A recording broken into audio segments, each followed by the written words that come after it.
Hello. I figured I kind of want to like read some books from Oblivion. I would like to like read like some books and stuff on streams as kind of a test run. I think I might. Huh? There's no napkin. No napkins. Yeah. Oh my gosh.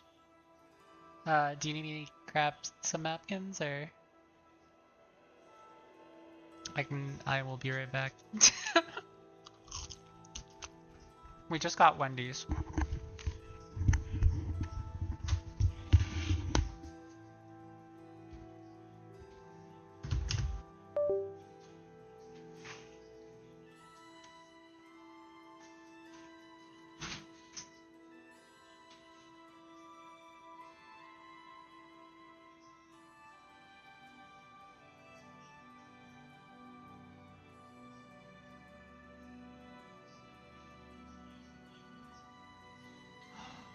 You got me big too. Thank you.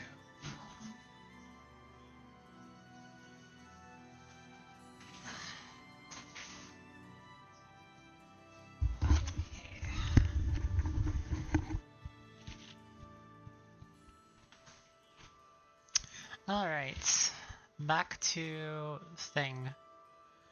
Yeah, so I figure I'd try reading this. I think I might use the other microphone. Um, Once I hear the quality. Actually, let me...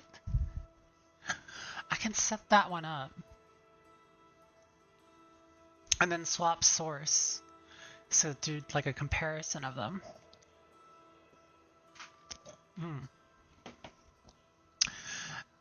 Yeah, let me do that. The downside, the other microphone I haven't been using because it doesn't have anything that braces it against the desk. So whenever I click clacky, it picks up really loud sounds from that. If I'm just reading a book though, probably would be fine, and I feel like the quality of it is a lot better. So, let me just get that set up.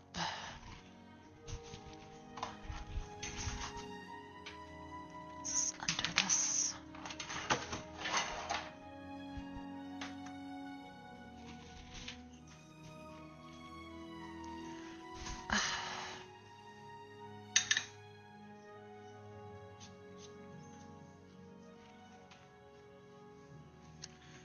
Alright, start off with the headset mic, and then I'll plug that in and switch over the audio source afterward. That way, if I plug it in right now, it's probably gonna mess everything up. So deal with that then. Anyway.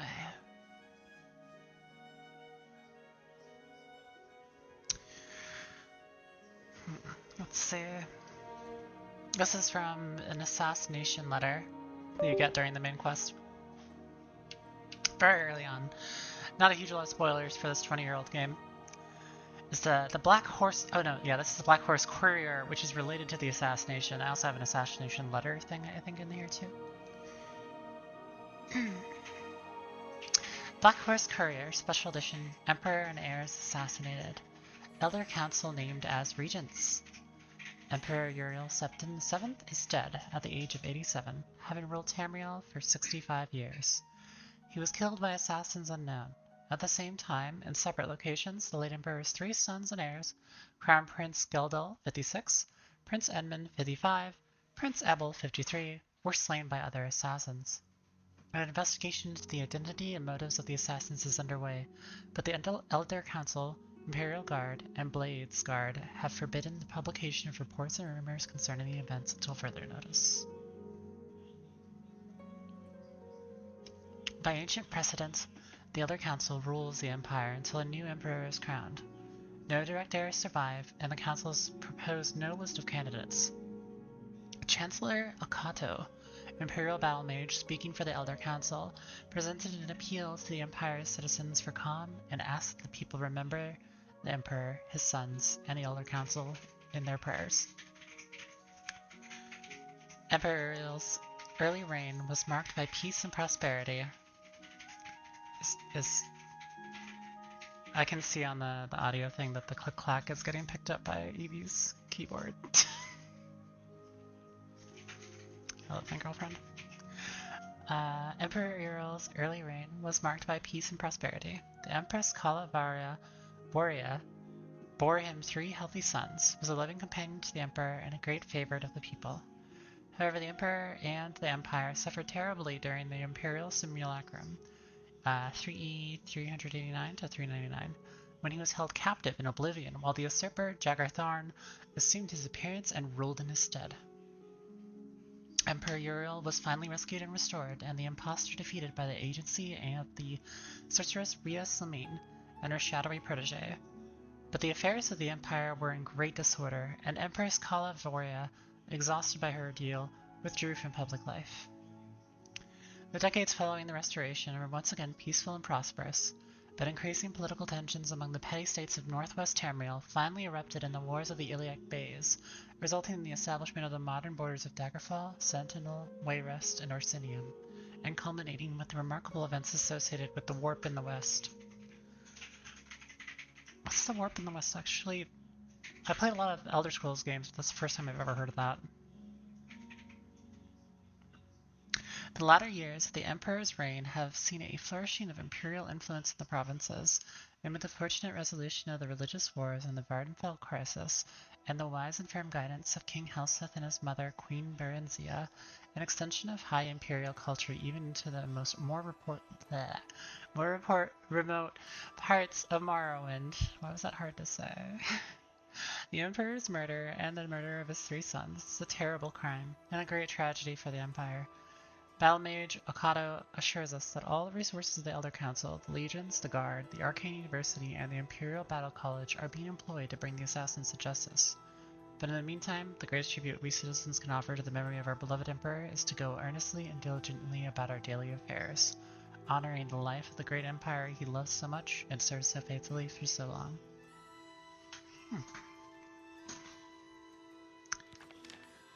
Okay. Now let me plug in this microphone, which I threw the cable on the floor for.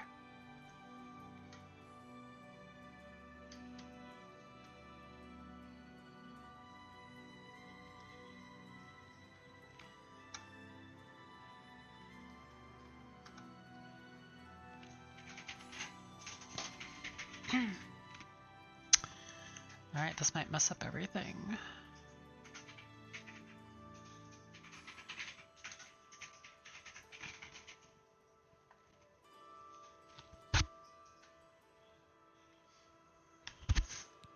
Okay, nothing really messed up. Cool. Didn't even make a sound though. That's a little concerning. I think that's because it might remember the drivers even though I changed the port. Switch this out. A T. Test. Testing. Okay.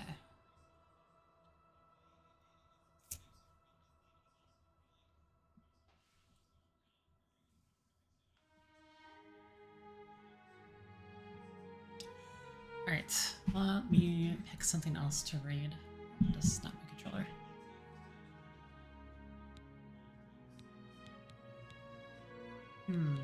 Immortal Blood is mostly fun.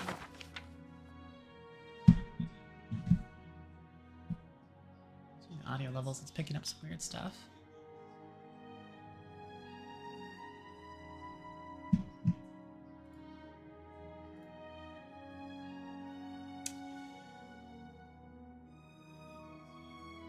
Immortal Blood by Anonymous. The moons and stars were hidden from sight, making that particular quiet night especially dark. The town guard had to carry torches to make their rounds, but the man who came to call at my chapel carried no light with him. Came to learn that Movarth Pekin could see in the dark almost as well as the light, an excellent talent considering his interests were exclusively nocturnal. One of the acolytes brought him to me, and from the look of him, I at first thought he was in need of healing.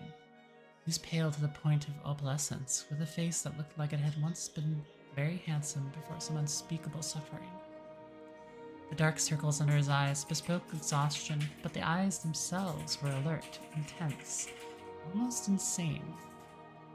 He quickly dismissed my notion that he himself was ill, though he did want to discuss a specific disease. Vampirism, he said, and then paused at my quizzical look. I was told that you were someone I should seek out for help understanding it. Who told you that? I asked with a smile.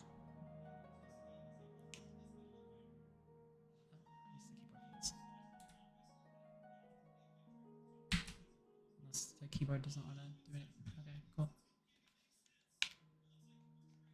Did I freeze it? Oh, it's because I have this in the other window. Yeah. Tessina Gray. I immediately remembered her. A brave, beautiful knight who had needed my assistance separating fact from fiction on the subject of the vampire.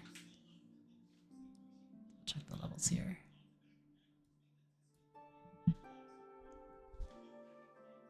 It had been 2 years, and I had never heard whether my advice had proved effective. You've spoken to her. How is her ladyship? I asked. Dead, Movarth replied coldly. And then responding to my shock, he added to perhaps soften the blow. She said your advice was invaluable, at least for the one vampire. When last I talked to her, she was tracking another. It killed her. Then the advice I gave her was not enough, I sighed. Why do you think it would be enough for you? I was a teacher once myself, years ago, he said. Not in a university. A trainer in the Fighters Guild. But I know that if a student doesn't ask the right questions, the teacher cannot be responsible for his failure. I intend to ask you the right questions. And that he did. For hours, he asked... Wait, hold on.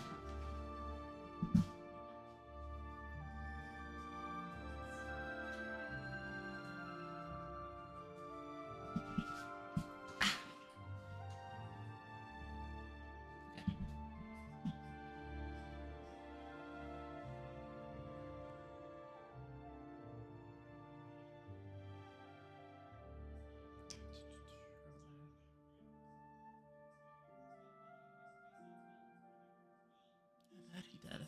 For hours he asked questions and I answered what I could.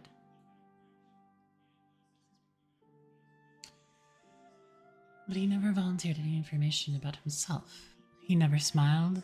He only studied.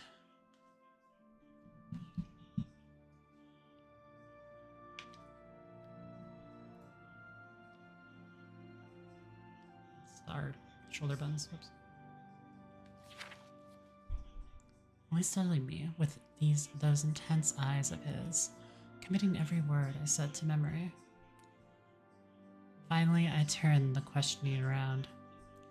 You said you were a trainer at the Fighters Guild. Are you on an assignment for them? No, he said curtly, and finally I could detect some wariness in those feverish eyes of his. I would like to continue this tomorrow night if I could.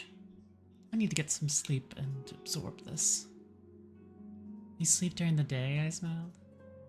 To my surprise, he returned the smile, though it was more of a grimace. When tracking your prey, you adapt to their habits. The next day, he did return with more questions, these ones very specific. He wanted to know about the vampires of Eastern Skyrim. I told him about the most powerful tribe, the Volkihar, paranoid and cruel, whose very breath could freeze their victims' blood in their veins. I explained to him how they lived beneath the ice of remote and haunted lakes, never venturing into the world of men except to feed. Movarth Pekin listened carefully and asked more questions into the night, until at last he was ready to leave. I'll not see you for a few days, he said, but I will return and tell you how helpful your information has been. True to his word, the man returned to my chapel shortly after midnight 4 days later. There was a fresh scar on his cheek, but he was smiling that grim but satisfied smile of his. Your advice helped me very much, he said. But you should know that the Volkihar have an additional ability you didn't mention. They can reach through the ice of their lakes without breaking it. was quite a nasty surprise, being grabbed from below without any warning. How remarkable, I said with a laugh. And terrifying. You're lucky you survived. I don't believe in luck. I believe in knowledge and training. Your information helped me, and my skill at melee combat sealed the bloodsucker's fate. I've never believed in weaponry of any kind. Too many unknowns. Even the best swordsmith has created a flawed blade. You know what your body is capable of. I know I can land 1,000 blows without losing my balance, provided I get the first strike. The first strike, I murmured. So you must never be surprised. That is why I came to you, said Movarth. You know more than anyone alive about these monsters and all their accursed varieties across the land. Now you must tell me about the vampires of northern Valenwood. I did as he asked, and once again, his questions tasked my knowledge. There were many tribes to cover.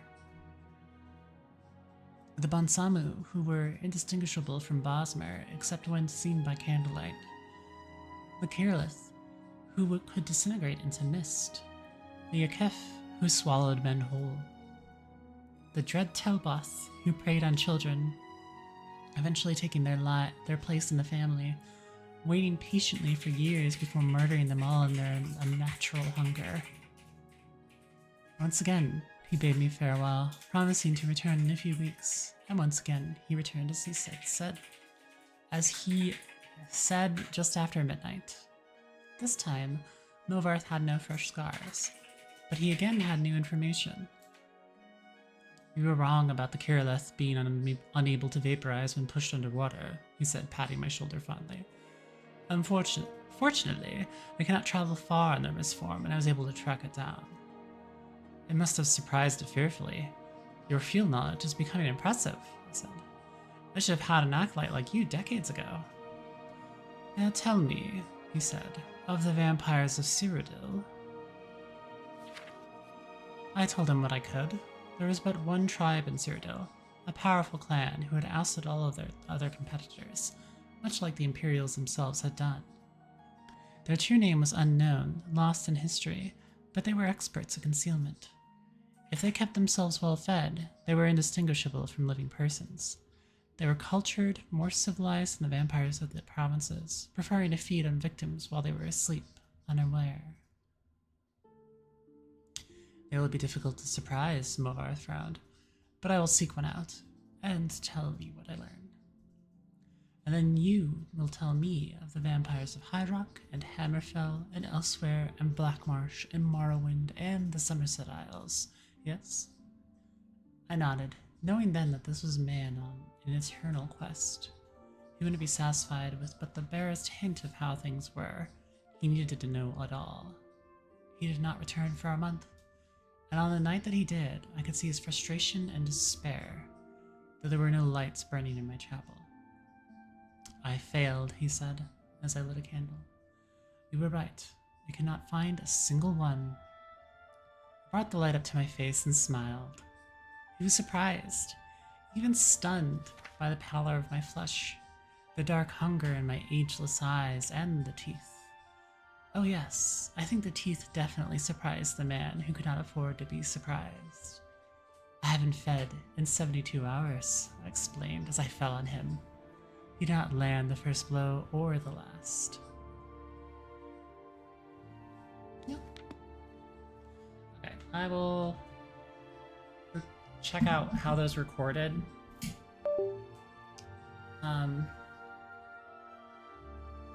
And also be more prepared the next time that I read something. Probably do it in a recording rather than a live stream. I just wanted to do this impromptu because it's fun. I don't know. Do I want to do Metroid now? I don't think anybody's awake. But I don't want to continue Metroid without people from the server. So I'll just play some more Oblivion.